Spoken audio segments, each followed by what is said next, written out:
자, 오늘 말씀은요, 복음의 시작은 늘 지금입니다. 복음의 시작은 늘 지금입니다. 라는 제목으로 함께 말씀을 나누겠습니다.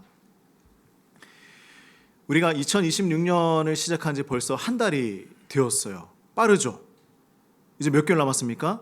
11개월밖에 남지 않았습니다. 네, 벌써 한 달이 지나가고 우리가 또 새해 소망을 가지고 올 한 해를 이렇게 이어오고 있죠. 작년을 한번 생각해 봅시다. 작년 한때에 있었던 뉴스 사건들을 보니까 전쟁도 많이 있었고 또 아픈 그 세계 곳곳에 힘든 일들도 있었죠. 우리 사회에 어려움도 많이 있었죠. 근데 이런 어려운 시대 가운데서도 희망의 소식들이 있었습니다. 소소한 것이지만 작년에 뉴스를 보니 겨울에 교회 청년들이 모여서 노숙자들을 위해 매주 이렇게 음식을 제공하고 또 그들에게 따뜻한 사랑을 전하는 모습들도 많이 있었다. 그래서 우리가 뉴스를 볼 때도 좋은 소식을 좀 찾아보면 좋을 것 같아요. 너무 안 좋은 일들이 많이 있잖아요. 그래도 하나님께서 이 땅을 움직여 나가시는 그 방법들, 그런 방법들을 찾아가길 소망해 봅니다. 근데 거기에서 나왔던 한 청년이 이렇게 인터뷰에서 대답을 했어요. 뭐라고 하냐면, 저희가 하는 것은 대단한 일은 아닙니다. 제가 예수님이었다면 어떻게 하셨을까, 그것을 보면서 생각하면서 봉사를 시작하게 되었습니다. 이렇게 이제 고백을 하는 거예요. 오늘 우리가 이 말씀을 읽었는데 이 말씀도 동일한 겁니다. 무엇이냐면 한 사람의 헌신, 그리고 한 사람의 그 하나님 앞에 올바로 섬이 세상을 변화시키는 시작점이 될 수 있다라는 것을 알 수가 있습니다. 자, 1절 말씀을 같이 한번 나눠볼까요? 1절 말씀 읽어봅시다. 시작. 하나님의 아들 예수 그리스도의 복음의 시작이라. 자, 마가복음은 누가 적었죠? 마가가 기록을 했죠. 근데 마가복음서를 읽어보면요, 뭔가 엄청 급해요, 마음이. 그래서 시작하자마자 저는 마가이고요, 누구이고요, 이런 이야기가 없이 바로 본론으로 들어가서 이야기합니다. 마태복음은 뭘로 시작하죠? 할렐루야. 마태복음은 뭘로 시작합니까? 예수님의 족보로 시작을 하죠. 그래서 뭔가 서론이 있어요. 근데 이 마가복음을 보면 서론이 없습니다. 그냥 냅다 복음의 시작입니다. 이렇게 얘기를 하면서 나아가고 있어요. 근데 네 복음서 중에서 가장 먼저 기록되었던 책이 바로 이 마가복음서입니다.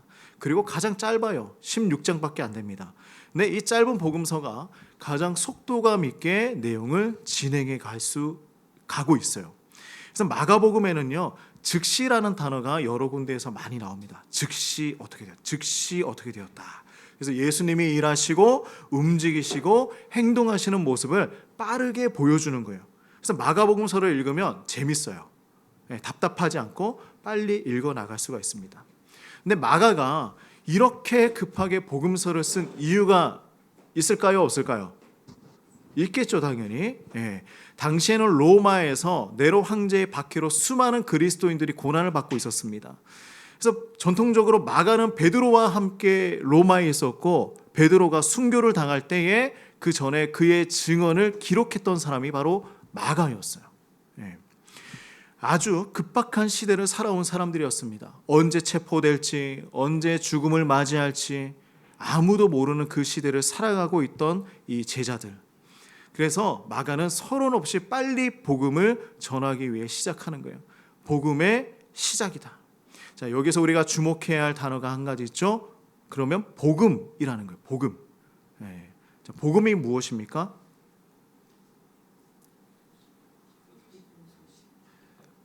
기쁜 소식. 우리 이제 다 알잖아요. 기쁜 소식이고 좋은 소식이고 누구에 대한 소식임을 잘 알고 있죠. 근데 복음은 헬라어로 유앙겔리온이라고 합니다. 좋은 소식이죠. 그런데 이 단어는 로마 제국에서 특별한 의미로 사용했던 단어였어요. 그러니까 예수님의 그 복음을 위해서 사용한 단어가 아니라 로마 황제를 위해서 사용했던 단어였죠. 그래서 황제의 생일, 황제의 즉위식, 전쟁의 승리 이런 소식을 전하는 것이 바로 유앙겔리온이었습니다. 이것이 복음이었다. 근데 마가는 이 단어를 사용하여서 지금 누구를 나타내고 있습니까? 예수 그리스도를 나타내고 있는 거예요. 진짜 복음이다. 로마 황제의 소식이 아니라 진짜 이 땅의 왕이신 진짜 황제이신 예수 그리스도가 복음이다. 내가 유앙겔리온을 여러분들에게 소개하겠다. 담대하죠. 로마 황제를 신으로 섬기던 시대에 아닙니다. 진짜 하나님의 아들은, 진짜 메시아는 예수 그리스도이십니다. 이렇게 시작하는 거예요. 그래서 하나님의 아들 예수 그리스도의 복음의 시작이다. 그죠? 예수 그리스도의 복음의 시작이다. 그래서 마가는 이 복음이 무엇인지 이제 설명하기 시작합니다. 자, 2절에서 3절 말씀 같이 읽어볼까요? 자, 시작. 선지자 이사야의 글에 보라, 내가 내 사자를 내 앞에 보내노니 그가 내 길을 준비하리라. 광야에 외치는 자의 소리가 있어 이르되 너희는 주의 길을 준비하라. 그의 오실 길을 곧게 하라. 기록된 것과 같이. 자, 기록된 것과 같이. 이게 뭐예요? 기록된 것과 같이. 기록이 이미 있었다는 거예요. 예언이 되었다. 어디예요? 이사야 40장 3절 말씀과 말라기 3장 1절 말씀. 그래서 이것을 합하여서 지금 선포하고 있는 것입니다. 구약을 인용한 이유가 있죠. 복음은 갑자기 하늘에서 뚝 떨어지는 것이 아니에요. 복음입니다. 이것이 아니라 하나님께서 아주 오래전부터 계획하고 예언하셨던 그 말씀이 지금 이제 현재에 와서 이루어지고 있다는 것을 전달을 하고 있는 것이죠. 그것이 무엇이다? 광야에서 외치는 자의 소리이다. 광야는 어떤 곳입니까? 광야는 사람이 살기 힘든 곳이에요. 그죠? 물도 없고 나무도 없고 그늘도 없습니다. 뜨거운 태양 아래 모래바람만 막 불어오는 곳이 바로 광야입니다. 그래서 우리의 인생을 어디에 많이 비유하죠? 광야에 비유를 합니다. 내 인생은 광야 같습니다. 내 인생은 사막입니다. 힘들어 죽겠습니다. 이렇게 얘기를 하죠. 그런데 이스라엘 백성들에게는요, 이 광야라는 곳이 아주 큰 의미가 있었어요. 출애굽 이후에 40년 동안 그들이 방황했던 곳이었고요. 고난과 연단이 있었던 곳입니다. 그러나 그 동시에 어떤 은혜가 있었어요? 하나님과 동행했던 곳이 광야였다. 하나님의 은혜, 하나님의 역사를 경험했던 곳이 광야였음을 그들이 기억하고 있는 것입니다. 그래서 세례 요한은 바로 이 광야에서 말씀을 선포하는 거예요. 이곳에서 선포하는 것입니다. 주의 길을 준비하라. 오실 길을 곧게 하라. 이야기하고 있죠. 근데 이 표현이 무슨 의미일까? 당시 로마 시대 황제가 어느 지역을 방문하면 그 모든 동네의 사람들, 마을 사람들이 나와서 무엇을 하느냐? 미리 길을 닦아 놓습니다. 황제가 와야 할 길이기 때문에 돌도 치우고 구덩이를 메우고 길을 아주 평평하게 만드는 거예요. 황제를 맞이하기 위한 준비였죠. 근데 이제 세례 요한이 무엇을 얘기합니까? 길을 준비하라. 길을 곧게 하라. 이제 진짜 왕이 오신다는 거예요. 로마 황제가 아니라 만왕의 왕이신 예수 그리스도가 이 땅에 오실 것이니 준비하여라. 근데 이 준비는 그냥 우리가 길을 닦는 것이 아니죠. 뭐 좋은 교회, 멋진 성전 이런 것을 얘기하는 것이 아니라 뭘 얘기합니까? 우리의 삶을 얘기하는 것입니다. 주의 길을 준비하라는 것은 예수님께서 나에게 오실 수 있도록 우리가 준비되어야 한다. 뭐 이미 오셨지만 예수님이 나에게 임재하실 수 있도록 우리의 삶을 예비해야 한다. 이것을 얘기하고 있는 것이죠. 그래서 우리의 마음에 있는 교만이라는 돌을 치우고 탐욕이라는 구덩이를 메우고 뾰족뾰족했던 그 모든 삶의 순간들을 울퉁불퉁해진 나의 마음을 평탄하게 만드는 과정이 있어야 한다. 그래서 우리는 이 신앙의 과정을 뭐라고 하죠?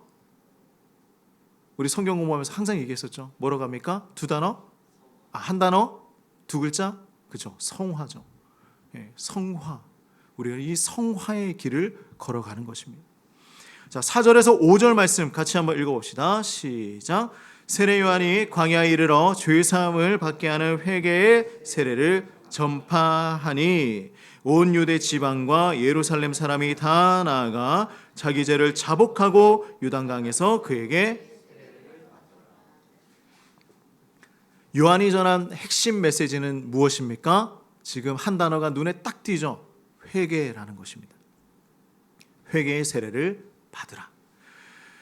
회개는 헬라어로 메타노이아라고 합니다. 우리 메타 많이 들어봤죠? 뭐 메타인지 이런 게 얘기를 많이 들어봤죠. 메타라는 것은요, 변화를 의미합니다. 그리고 노이아는 마음이에요. 생각입니다. 그러면 마음과 우리의 생각을 변화시키는 것이 뭐라고요? 회개라는 거예요. 사람의 마음과 사람의 생각을 변화시키는 것이 회개입니다. 우리가 미안합니다, 죄송합니다, 잘못했습니다, 여기서 끝나는 것이 아니라 내가 잘못한 것을 인정하고 180도 나의 길을 돌아서 어디로 가는 거예요? 하나님에게로 가는 것입니다. 내가 이전에 살아왔던 그 삶을 되돌리고 이제는 하나님에게 집중하며 걸어가는 길입니다. 우리가 길을 잃어본 적이 있죠. 길을 많이 잃어버린 적이 있으십니까? 나는 길을 정말 잘 찾습니까? 산책을 하다가 그리고 등산을 하다가 길을 잃어버릴 때가 있습니다. 가는데 내가 맞다고 생각하고 열심히 걸어갔는데 엉뚱한 길인 거예요. 가도 내가 생각했던 길이 안 나오는 거예요. 등산을 하다 보면 이 길도 같고 저 길도 같고, 그래서 그 길을 계속 걸어가는 고집이 있습니다. 근데 그때 우리는 어떻게 해야 돼요? 뭔가 잘못되었다라고 생각할 때 뭐 해야 됩니까? 다시 뒤를 돌아서 왔던 길을 되돌아가야 입구를 찾을 수가 있는 거예요. 근데 고집 부리고 계속 앞으로 가면 어떻게 돼요? 어떻게 가요? 집으로 가는 게 아니라 그죠? 네. 다른 데로 갈 수 있습니다. 회개가 바로 그런 거예요. 우리가 길을 걸어가다가 내가 살아가다가 잘 사는 것 같은데 뭔가 잘못된 것 같다라는 생각이 들 때가 있어요. 그죠? 뭔가 우리의 마음에 찔림이 있는 순간이 있을 수 있습니다. 그때에 우리는 돌아가야 하는 거예요. 하나님 앞에 가야 하는 것입니다. 근데 놀라운 것은 5절 말씀이에요. 자, 5절 말씀 같이 한번 볼까요? 다시 한번 봅시다. 이 앞에 보면 뭐라고 하고 있어요? 온 유대 지방과 예루살렘 사람들이 어디로 갔어요? 다 나아갔어요. 어디 간 거예요, 지금? 지금 세례 요한이 어디서 외치고 있었어요? 광야에서 외치고 있어요. 그러니까 온 유대 지방과 예루살렘 사람들이 다 모여서 지금 세례 요한이 선포하고 있는 그 광야로 가는 거예요. 광야로 가는 것입니다. 왜 찾아갔을까요? 그들의 마음속에 갈급함이 있었기 때문이에요. 갈급함이 있었어요. 당시 유대 사람들은요, 400년 동안 하나님의 음성을 듣지 못했습니다.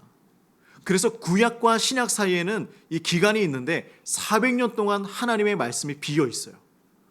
이것을 하나님의 침묵의 시간이라고 합니다. 침묵의 400년. 근데 이제 광야에서 외치는 소리가 들리기 시작하는 거예요. 세례 요한이라는 사람이 나와서 메시지를 전하기 시작을 합니다.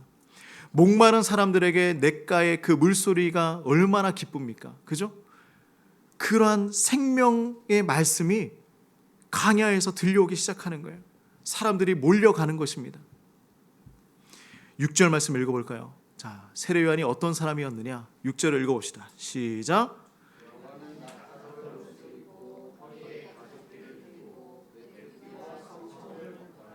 네, 그 많은 사람들이 광야로 막 몰려가서 세례 요한을 봤더니 어떻게 하고 있어요? 낙타 털옷을 입고 있고 허리에 가죽띠를 띠고 있고 뭐 먹어요? 메뚜기와 석청이 뭐예요? 꿀이에요, 꿀. 그죠? 네, 꿀을 먹는 사람이었어요. 이상하지 않아요? 이상한 사람이지 않습니까?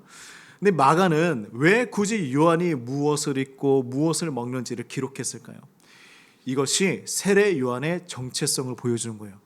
세례 요한이 어떤 사람이었다. 자, 첫 번째 봅시다. 낙타 털옷을 입고 허리에 가죽띠를 띠고 있는 사람이었다. 구약의 선지자 엘리야가 이런 모습으로 있었습니다. 낙타 털옷을 입고 허리에 가죽띠를 띈 사람. 요한은 엘리야와 같은 선지자라는 것을 보여주고 있는 것이죠. 자, 두 번째, 메뚜기와 꿀을 먹는 사람이었다. 뭐라고 합니까? 광야에서 구할 수 있는 가장 쉬운 재료였죠. 메뚜기 먹어보신 적 있으십니까?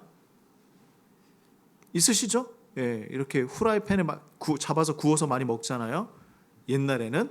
지금은 그렇지 않지만 고소하고 맛있어요. 중국 가면 또 막 팔잖아요. 길에서 메뚜기 막 구워서 팔잖아요.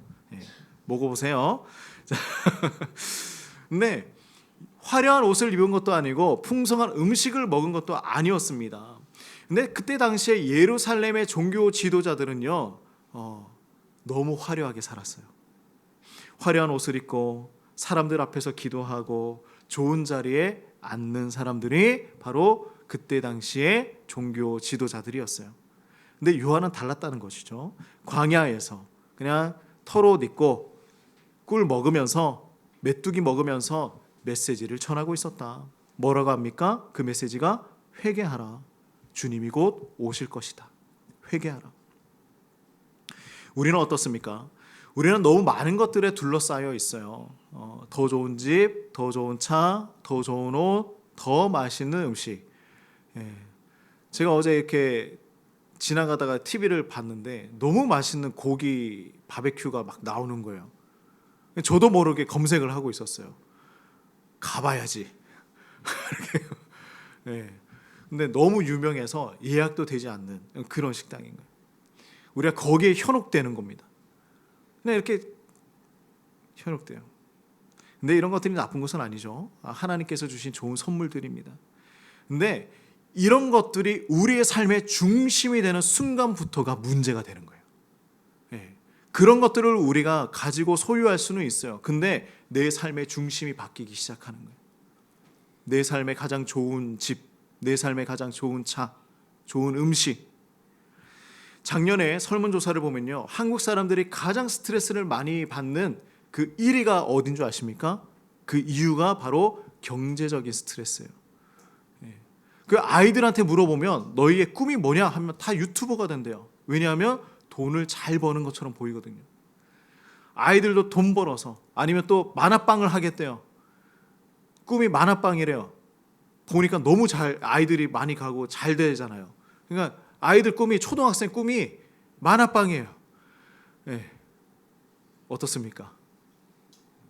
많은 사람들이 경제적인 스트레스로 인하여서 힘들어하고 있다. 근데 요한을 보십시오. 가진 게 별로 없었어요. 근데 자유로워요. 그래서 우리가 이 신앙은 무엇이냐면 무엇을 자꾸 더하는 것이 아니라 빼나가는 것이 신앙이에요. 하나님 앞에서 내가 자꾸 뭔가를 더하는 것이 아니라 나의 것을 하나씩 버리고 하나씩 내려놓는 것이 신앙입니다. 그래서 우리의 삶에서 불필요한 것들을 빼내기 시작할 때 비로소 진짜 중요한 것이 보이기 시작하는 거예요. 내 안에 내가 너무도 많아. 그죠? 하나님이 보이지 않기 시작하는 것이죠. 자, 7절에서 8절 말씀 읽어볼까요? 시작. 그가 전파하여 이르되 나보다 능력 많으신 이가 내 뒤에 오시나니 나는 굽혀 그의 신발끈을 풀기도 감당하지 못하겠노라. 나는 너희에게 물로 세례를 베풀었거니와 그는 너희에게 성령으로 세례를 베푸시리라. 아멘. 자, 세례 요한의 말씀 중에서 가장 감동적인 부분이 바로 이 부분일 거예요. 나는 굽혀서 그의 신발끈을 풀기에도 감당하지 못하는 사람입니다. 당시 사회에서 신발끈을 풀어주는 사람은 종들이었어요. 주인의 신발끈을 풀어주는 사람들입니다. 근데 요한은 자기가 그 일조차도 감당할 수 없는 사람입니다. 제가 어떻게 예수님의 그 예수 그리스도의 신발끈을 풀어줄 수 있겠습니까? 저는 종보다도 더 못한 사람입니다. 낮은 사람입니다. 이렇게 고백을 하고 있는 거예요. 사람들이 세례 요한을 이렇게 생각했어요. 세례 요한이 혹시 그리스도가 아닐까? 그가 메시아가 아닐까? 그를 칭송하기 시작하고 그를 따르기 시작했습니다. 세례 요한은 자기 팬클럽을 만들 수도 있었겠죠. 그죠? 요한의 제자들이라는 단체를 만들어서 자기를 따르는 사람들을 모을 수도 있었을 거예요. 근데 세례 요한은 그렇게 하지 않았어요. 오히려 자기보다 더 큰 분을 선포하고 있었습니다. 나는 아무것도 아니다. 내 뒤에 오시는 분이 진짜다라고 이야기하고 있는 거예요. 우리는 어떻습니까? 조금만 칭찬받아도 우쭐해집니다. 칭찬받으면 기분 너무 좋죠. 칭찬하지 말라는 얘기는 아니에요. 조금만 인정받으면 교만해질 수 있습니다. 어떤 분이 SNS에 자신의 사역의 성과를 자랑하는 글을 올렸다가 또 막 비판의 댓글이 달리는 것들을 보았습니다. 우리 교회가 이렇게 성장했다, 이렇게 많은 사람들이 변화되었다. 근데 물론 하나님의 역사를 증거하는 것은 나쁜 것이 아니에요. 좋은 일입니다. 하지만 그 글을 쓸 때에 그 톤이 뭐였어요? 자기 자랑처럼 들리는 거예요. 세례 요한을 보십시오. 자신을 높이지 않았어요. 오히려 낮추었습니다. 진짜 높임을 받으실 분은 오직 예수 그리스도 한 분이시다. 우리의 삶이 그렇게 돼야 되지 않겠습니까? 근데 요한복음 3장 30절 보면요, 요한이 이렇게 고백합니다. 그는 흥하여야 하겠고 나는 쇠하여야 하겠다. 우리의 삶에 드러나야 할 분은요, 오직 예수님밖에 없어요. 나는 조금씩 쇠하고 사라지고 그분 앞에서 나는 드러날 수 없는 그러한 사람이 되어야 하는 거예요. 자, 8절 말씀을 다시 한번 볼까요? 뭐라고 하냐면, 나는 너희에게 물로 세례를 베풀 것이고 그는 너희에게 성령으로 세례를 베푸실 것이다. 요한은 물로 세례를 베풀었습니다. 물 세례는 어떤 의미가 있어요? 정결하게 하고 깨끗하게 한다는 의미가 있어요. 씻어내는 거예요. 구약 시대 유대인들은 정결 예식으로 물로 항상 이렇게 씻으면서 정결하게 살아가는 삶을 살아갔습니다. 근데 세례 요한은 오늘 얘기하고 있죠. 내가 베푸는 물 세례는 시작일 뿐이다. 진정한 세례는 성령으로 세례를 베푸시는 그분에게 있다라고 선포하고 있는 것입니다. 자, 물 세례는 인간이 베풀 수 있겠죠. 그죠? 우리도 물로 세례를 주지 않습니까? 물론 거기에 성부, 성자, 성령의 그 역사를 기도하며 또 임재를 기대하며 세례를 주죠. 근데 성령 세례는 오직 예수님만 주실 수 있습니다. 이게 바로 성령 세례예요. 예수님이 승천하신 이후에 제자들이 모여서 기도하고 있을 때 갑자기 하늘에서 성령이 임합니다. 사도행전 2장에 일어난 사건이죠. 호련히 하늘로부터 급하고 강한 바람 같은 소리가 있어 그들이 앉은 온 집에 가득하며 마치 불의 혀같이 갈라지는 것들이 그들에게 보여 각 사람 위에 하나씩 임하여 있더니 그들이 다 성령의 충만함을 받았다라고 하고 있죠. 이 성령의 충만함을 받고 베드로가 어떻게 표현했습니까? 너무나 겁이 많던 그가 담대하게 복음을 전합니다. 숨어있던 제자들이 세상 가운데 나와서 복음을 전하기 시작을 했습니다. 하루에 3,000명이 회심을 합니다. 이것이 성령의 능력이에요. 그래서 우리에게 필요한 것은 뭐냐면 외적인 변화뿐만이 아니라 우리의 내면의 변화가 일어나야 하는 것입니다. 습관을 고치는 것이 아니라 마음의 변화가 일어나야 하는 것입니다. 근데 이것이 우리의 의지로 되는 게 아니에요. 내가 이제 잘 살아야지, 내가 이제 말씀으로 살아야지, 그것이 아니라 성령님께서 우리의 마음을, 우리의 삶을 터치해 주셔야 하는 거예요. 그래서 우리는 성령의 능력을 위해서 날마다 기도하며 살아가야 합니다. 그래서 우리가 이 땅을 살아갈 때에 어떻게 그러면 살아가야 하느냐, 몇 가지 적용을 한번 해보면서 나아갑시다. 광야에 외치는 자의 소리를 귀를 기울여야 돼요. 잘 들어야 됩니다. 말씀을 들어야 해요. 세상은 너무 시끄러운 거예요. 온갖 소음들이 너무 많이 있습니다. 자, 어제 잠자기 전에 뭐 하면서 주무셨습니까? 휴대폰 봤다. 인스타 펼쳐봤다. 그죠? 대부분의 사람들이 잠들기 전에 휴대폰을 보면서 잠을 듭니다.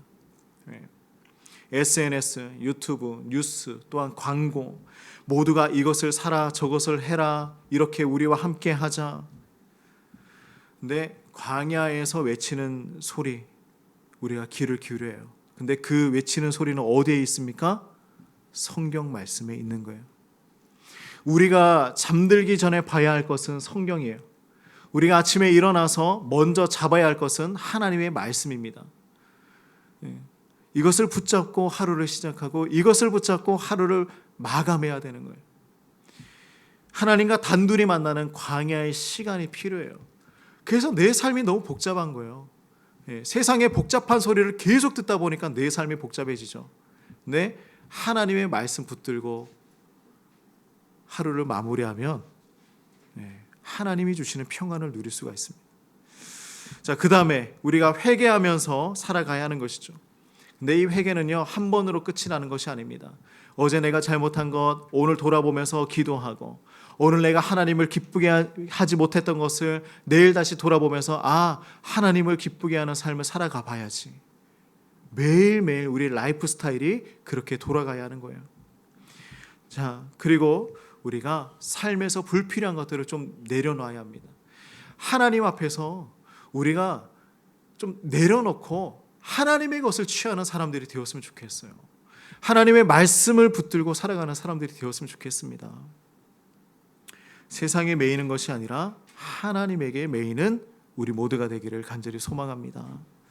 자, 그래서 우리가 오늘 하나님 말씀 붙들고 기도할 때에 이것을 위해서 기도합시다. 이제 26년 한 달 지났죠. 한 달 지났는데 내 삶에 어떤 변화가 있었습니까? 말씀 붙들면서 열심히 시작하고 있으시죠. 근데 이것이 끝까지 가야 하는 거예요. 우리 한 해를 어떻게 살아갈 것인가? 주의 길을 준비하면서 살아가야 하는 것입니다. 주님이 나에게 주신, 예수 그리스도가 나에게 주신 그 은혜를 날마다 누리며 살아갈 수 있도록 준비하며 살아가야 합니다. 우리 주님을 모실 준비를 하면서 살아가길 간절히 소망합니다. 예수님이 이 땅에 오시는 그날, 이 땅에 다시 오시는 그날, 내가 하나님 잘 준비했습니다. 예수님, 제가 열심히 기도하고 열심히 말씀 보고 예수님 앞에서 부끄럽지 않게 살아왔습니다. 하나님, 저를 기쁘게 맞이해 주시옵소서. 매일 매 순간 하나님께로 나아가는 우리 모두가 되기를 주님의 이름으로 축복합니다. 아멘. 복음의 시작은 늘 지금이어야 합니다. 늘 지금이어야 합니다. 지금부터 시작합시다. 우리 기도할까요? 우리 기도하며 나아갈 때 함께 하나님께서 우리에게 은혜를 주시도록 기도합시다. 성령님, 내 삶, 내 마음, 나의 모든 일상을 붙들어 주셔서 하나님 앞에 부끄럽지 않은 인생 될 수 있도록 도와주시옵소서. 예수님을 예비하며 준비하며 나의 삶을, 나의 마음을, 나의 인생을 기경하며 살아가는 삶이 될 수 있도록 도와주시옵소서. 같이 한번 기도하겠습니다.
주 사랑